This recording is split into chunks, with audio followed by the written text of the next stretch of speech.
Puducherry ASP மைதானத்தில் ஜல்லிக்கட்டு நடத்த கோரி போராட்டம் நடத்துபவர்களுக்கு ஆதரவாக நடைபெற்று வரும் போராட்டம் இரவு முழுவதும் நீடித்தது. பொழுது புலர்ந்த பின்னரும் இளைஞர்கள் கலைந்து செல்லாமல் போராட்ட களத்திலேயே இருக்கிறார்கள். இதுகுறித்து எமது புதுச்சேரி செய்தியாளர் எழில்குமாரிடம் கூடுதல் தகவல்களை கேட்கலாம். எழில்குமார், சொல்லுங்க, ஜல்லிக்கட்டுக்கு ஆதரவாக நடைபெற்று வரும் போராட்டத்தின் தற்போதைய நிலவரம் என்ன? தமிழர்களின் பாரம்பரிய வீர விளையாட்டான ஜல்லிக்கட்டு போட்டியை தமிழகத்தில் நடத்த வேண்டும், பீட்டா அமைப்பை தடை செய்ய வேண்டும் என்ற 2 முக்கிய கோரிக்கைகளை வலியுறுத்தி நேற்று மாலை சுமார் 6 மணி முதல் புதுச்சேரியில் உள்ள மாணவர்கள் மற்றும் பல்வேறு சமூக அமைப்பினர் ஏஎஃப்டி மைதானத்தை தங்களுடைய அறப்போராட்டத்தை தொடர்ந்தனர். இந்த அறப்போராட்டமானது தொடர்ச்சியாக தற்சமயம் காலை 6 மணி ஆகிறது.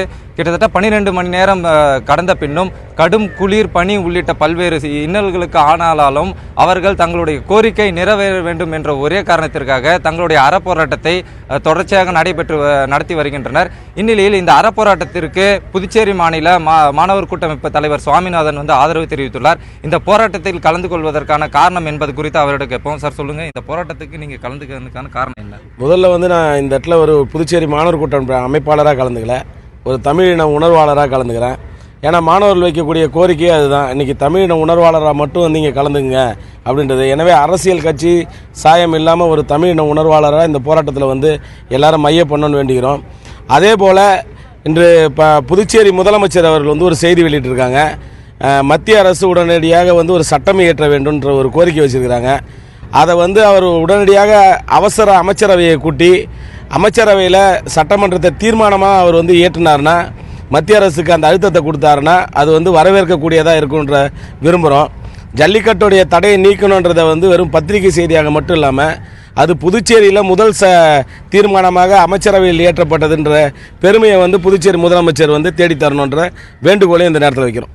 இந்த போராட்டம் தீவிரம் அடைகிறதுக்கான வாய்ப்பு இருக்குது. அடுத்த கட்டமாக எந்த மாதிரியான போராட்டங்கள்? ஏன்னா மாணவர் கூட்டமைப்பு தலைவர் என்ற முறையில் உங்ககிட்ட பல்வேறு கல்லூரி மாணவர்கள் உங்ககிட்ட இருக்காங்க. அடுத்த கட்டமாக எந்த மாதிரியான இந்த போராட்டங்களை நகர்த்த? இது தன்னிச்சையாக எழுச்சி அடைந்த மாணவர்களுடைய போராட்டம். அதனால் இந்த போராட்டம் புதுச்சேரியில் இருக்கக்கூடிய எல்லா மாணவர்கள் மத்தியிலும் ஒரு மிகப்பெரிய பரபரப்பை ஏற்படுத்தியிருக்குது. இரவு முழுக்க அங்கே வெவ்வேறு பகுதியில் இருக்கக்கூடிய கிராம மாணவர்கள்லாம் இன்றைக்கி நேரடியாக தொடர்பு கொண்டு இந்த பகுதிக்கு வர ஆரம்பிச்சிருக்கிறாங்க.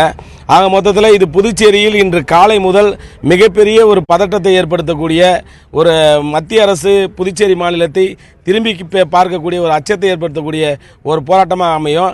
ஆனால் மாணவர்கள் இங்கே ஒரு அமைதி போராட்டத்தை தான் கொண்டு வந்தாலும் இது ஆங்காங்கே இருக்கக்கூடிய மாணவர்கள் திரண்டு வரும்போது அது ஒரு புதுச்சேரியில் ஒரு மிகப்பெரிய பரபரப்பு கண்டிப்பாக ஏற்படுத்தும். மத்திய அரசு கண்டிப்பாக நம்மளுடைய புதுச்சேரி மாநிலத்தை திரும்ப பார்க்கக்கூடிய ஒரு சூழ்நிலை ஏற்படுத்தும்.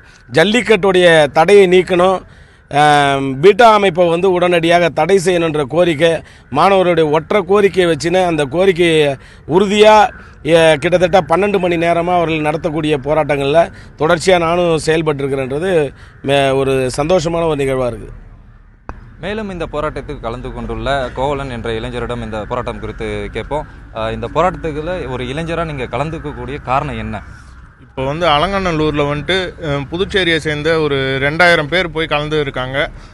அதில் ஒரு 240 இளைஞர்களை தமிழக இளைஞர்களை கைது பண்ணியிருக்காங்க. அவங்கள உடனடியாக ரிலீஸ் பண்ணணும்.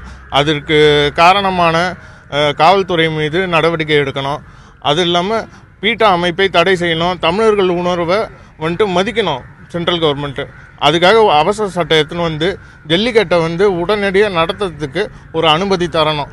நாங்கள் தமிழர்கள் எங்களோட பாரம்பரியத்தை நாங்கள் எப்பயுமே விட்டு கொடுக்க மாட்டோம். நீங்கள் சொல்லுங்கள், இந்த போராட்டம் இரவு முழுவதும் நடந்தது. இந்த ஒரு கடும் குளிர், பனி உள்ளிட்ட பல்வேறு இன்னல்களுக்கு ஆளானீங்க. இருந்தாலும் உங்களுடைய போராட்டம் தொடருமா, இல்லை அடுத்த கட்டம் எந்த மாதிரியான நடவடிக்கையில் நீங்கள் ஒட்டுமொத்தமாக ஈடுபட போகிறீங்க? ஒன்றும் இல்லை, ஒரே கோரிக்கை அதுதான், ஜல்லிக்கட்டு நடத்தணும். அதுதான் எங்களுக்கு முக்கியம். வேறு ஒன்றும் பிரச்சனை இல்லை. நாங்கள் அறவழியில் தான் போராடுறோம். வேறு ஒன்றும் நாங்கள் பெருசாக போராட்டம் அராஜகமாக பண்ணல, எதுவும் பண்ணல. மிச்சபடி அதர் ஸ்டேட்லாம் ஏதோ நடக்குது. அந்த அளவுக்குலாம் நாங்கள் இங்கே கேட்கல. குதிரை வச்சு ரேஸ் பண்ணுறாங்க, காசு வச்சு சூதாடுறாங்க, அதெல்லாம் நாங்கள் கேட்கல. ஜல்லிக்கட்டு ஒன்று தான் கேட்குறோம். அதுக்கே இவங்க இவ்வளோ தான் தயாரானு தெரில. பிரதமர் தான் இதுக்கு ஒரு முடிவு எடுக்கணும். அவர் கையில் தான் இருக்குது இது வர்றதும் வராதும். அவர் நினச்சாருனா எவ்வளோ வேணால் பண்ணலாம். ஜல்லிக்கட்டை நடத்துறது அவர் கையில் தான் இருக்குது. பிரதமர் தான் முடிவு எடுக்கணும். தமிழகத்தில் இந்த ஆண்டு ஜல்லிக்கட்டை நடத்த வேண்டும், அதேபோல் பீட்டா அமைப்பை தடை செய்ய வேண்டும் என்ற 2 முக்கிய கோரிக்கைகளை வலியுறுத்தி நேற்று மாலை 6 மணி முதல் தற்பொழுது வரை தங்களுடைய அறப்போராட்டத்தை 100க்கும் மேற்பட்ட இளைஞர்கள் மற்றும் பல்வேறு சமூக அமைப்பினர் தொடர்ச்சியாக ஈடுபட்டு வருகின்றனர். இந்த கடும் குளிரையும் பொருட்படுத்தாமல் தங்களது 2 முக்கிய கோரிக்கைகள் நிறைவேறும் வரை தங்களது அறப்போராட்டம் தொடரும் என்றும், மேலும் இந்த கோரிக்கைகள் நிறைவேறவில்லை என்றால் புதுச்சேரியில் பெரிய அளவிலான மாணவர்களை திரட்டி ஒரு பெரிய அறப்போராட்டத்தை தொடருவோம் என்பதை இங்குள்ளவர்கள் நம்மிடமே தெரிவித்துள்ளனர்.